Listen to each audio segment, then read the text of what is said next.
안녕하세요, 잡시광입니다. 최근 일본에게 충격적인 소식이 여러가지 쏟아지고 있습니다. 지난 영상에 일본의 천벌론을 전달드렸었는데요. 과거를 반성하지 않는 일본에게 지진, 화산 등 자연재해까지 일어나면서 일본이 저지른 악행에 대한 보복이 가해진다는 내용이었습니다. 최근 일본 국회의원 100여 명이 단체로 야스쿠니 신사를 참배한 것으로 알려지면서 일본은 여전히 정신을 차리지 않고 오히려 더 막 나가고 있는 모습을 보여주고 있습니다. 뿐만 아니라 내년 참의원 선거 공약으로 적기지 공격 능력을 명시하면서 천벌론은 완전히 잊은 듯한 모습인데요. NHK에 따르면 자민당은 다음 주부터 적기지 공격 능력 보유를 위한 본격적인 논의를 시작하고 공약으로 끌어올릴 사전 작업에 착수한다는 방침입니다. 적기지 공격 능력은 자위 목적으로 미사일 기지와 같은 적국의 군사 거점을 폭격기나 미사일로 선제 공격해 파괴하는 것으로 일본의 장거리 미사일 보유를 뜻합니다. 즉 다른 국가에 대한 선제 타격, 침략전쟁 도발 가능성을 열어놓겠다는 것입니다. 뿐만 아니라 지난달 김창룡 경찰청장의 독도 방문을 놓고 일본 자민당 외교부회가 내년까지 대항 조치를 마련하기로 하면서 한국을 향한 공격을 본격화하고 있는 상황인데요. 지난 12월 8일 첫 회의를 열고 한국에 고통을 주는 대책을 검토해야 한다고 직접적으로 발언해 앞으로 일본 정부의 대응도 주목되고 있습니다. 그런데 이렇게 일본이 한국 때리기를 일삼는 가운데 갑자기 러시아가 한국과 손을 잡고 일본을 부수겠다고 선언했습니다. 일본은 갑작스러운 러시아 입장에 굉장히 당혹스러운 모습을 보이고 있는데요. 과연 이게 무슨 일인지 자세히 알아보겠습니다. 잘 아시다시피 러시아도 한국의 독도처럼 쿠릴 열도를 두고 일본의 억지 주장을 수십 년째 듣고 있는데요. 그런데 최근 러시아가 쿠릴 열도에 미사일을 배치해 군사력 증강에 나서며 일본에 대항한 움직임을 본격적으로 시작했습니다. 러시아 인테르팍스 통신에 따르면 러시아 태평양 함대는 지난 2일 쿠릴 열도 마투아 섬에 배치된 해안 방어용 지대함 미사일 시스템 바스티온 가동에 들어갔습니다. 바스티온 미사일은 최대 사거리가 450km에 이르며 유사시 쿠릴 열도로 접근하는 적 군함들을 격퇴하기 위한 무기로 알려졌습니다. 이번 바스티온 가동 결정은 러시아가 일본과의 영유권 분쟁에서 확고한 입장을 강조하기 위해 꺼내든 카드로 보이는데요. 일본의 미사일 사거리 연장 계획에 대해 러시아도 대응 조치를 마련한 것으로 해석되기 때문입니다. 앞서 니혼게이자이 신문은 일본 정부가 2025년까지 기존 사거리 200km 안팎이던 12식 지대함 유도탄의 사거리를 1000km 이상으로 연장해 시험 발사까지 마칠 계획이라고 보도했는데요. 일본의 미사일 사거리가 1000km로 늘어나면 쿠릴 열도와 사할린 섬 등 연해주 일대가 모두 일본 자위대의 작전 반경에 포함되기 때문에 러시아도 열도를 지킬 방안을 내놓은 것입니다. 마투아 섬은 러일 영토 분쟁 대상인 남쿠릴 열도에 속하지 않지만 굉장히 인접해 있는데요. 이 섬에는 업무와 주거 시설이 갖추어진 군사 도시도 건설된 것으로 알려졌습니다. 즉 일본의 공격에 대항하기 위해 충분한 지리적 이점이 있는 곳입니다. 뿐만 아니라 최근 러시아 국방부는 대규모 미사일 운반차들이 해안으로 이동하고 화산섬 해안을 따라 이동하는 영상을 올리며 쿠릴 열도의 군사력을 강화하겠다는 의지를 드러내기도 했습니다. 그리고 로이터 통신에 따르면 러시아가 쿠릴 열도에 51개의 군사기반 시설을 추가로 건설할 계획인 것으로 전해졌습니다. 그런데 러시아의 미사일 배치 소식을 들은 일본이 발칵 뒤집어졌습니다. 일본에겐 이를 막을 수 있는 수단이 현재 SM-3밖에 없는데 SM-3의 가격이 상당히 비싸 러시아가 발사하는 미사일을 모두 막기에는 역부족이기 때문입니다. 일본은 잠자는 사자의 코털을 건드린 셈인데요. 뿐만 아니라 러시아는 올해 6월에도 대규모 상륙 군사훈련을 실시하면서 일본을 바짝 긴장하게 만들었습니다. 러시아군은 쿠릴 4개 섬에 병력 1만 명, 12척 함정을 동원해 상륙 전술 훈련을 진행하며 영토 수호에 대한 의지를 드러냈습니다. 그런데 또 하나 일본을 좌절하게 만드는 소식이 등장했습니다. 어떻게 보면 일본의 억지 주장과 오랫동안 싸우는 것은 한국과 러시아나 마찬가지로 보이는데요. 그런 러시아가 먼저 한국에게 같이 일본에 대항하자고 요청한 것입니다.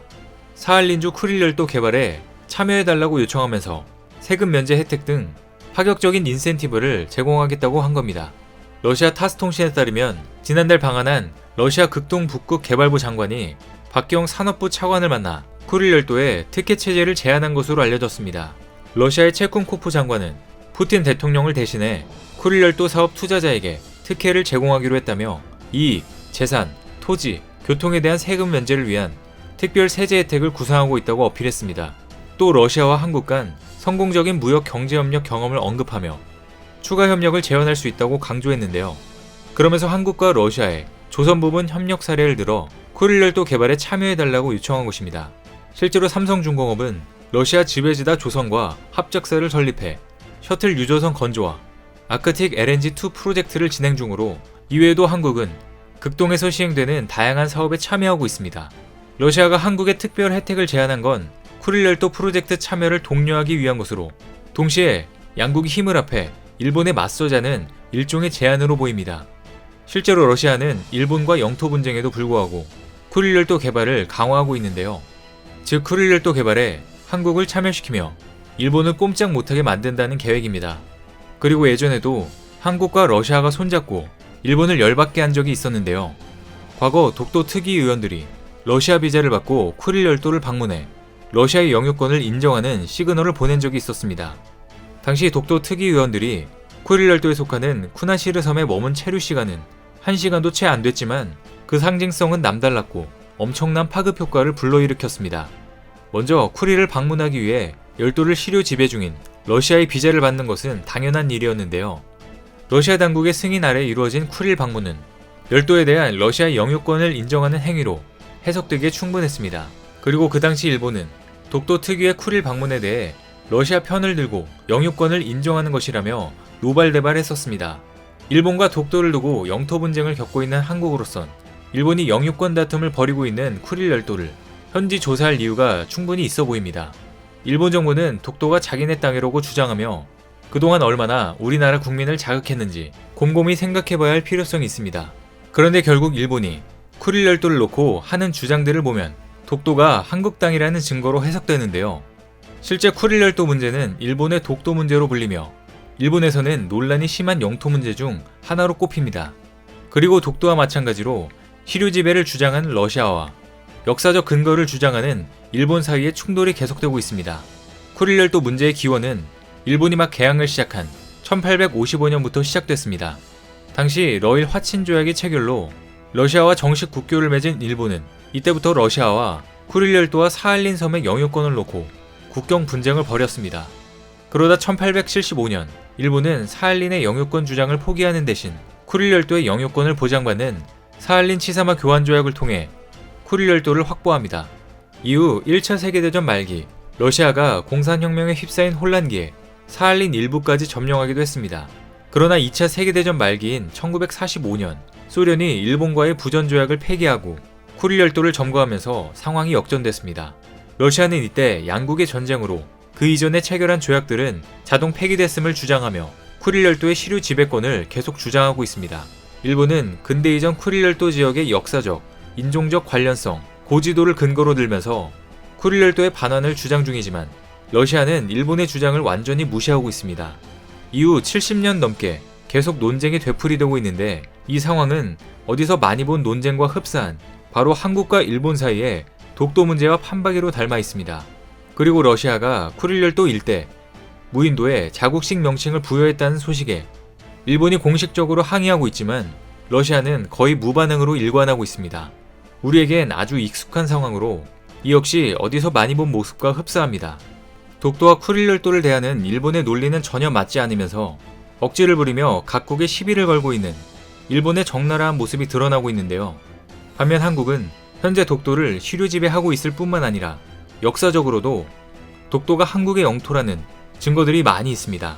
이제 일본은 한국과 러시아를 향한 제국주의의 야욕을 멈추고 자신들의 과오에 대해 하루빨리 속죄해야 할 것 같습니다. 그렇지 않으면 첨단 미사일 기술을 보유한 한국과 러시아가 일본을 그대로 두지 않을 것으로 보이기 때문인데요. 일본은 이 같은 현실을 충분히 자각할 만한 시간이 지났는데도 불구하고 계속 현실을 부정하며 주변국의 도발을 멈추지 않고 있습니다. 일본이 제대로 정신 차릴 수 있도록 많은 한국인들이 힘을 모아야 할 것 같습니다. 오늘 준비한 소식은 여기까지입니다. 댓글을 통한 여러분들의 많은 의견 기다리겠습니다. 많은 분들의 생각이 모였을 때 진정 가치 있는 지식이 완성될 것입니다. 시청해주셔서 감사합니다.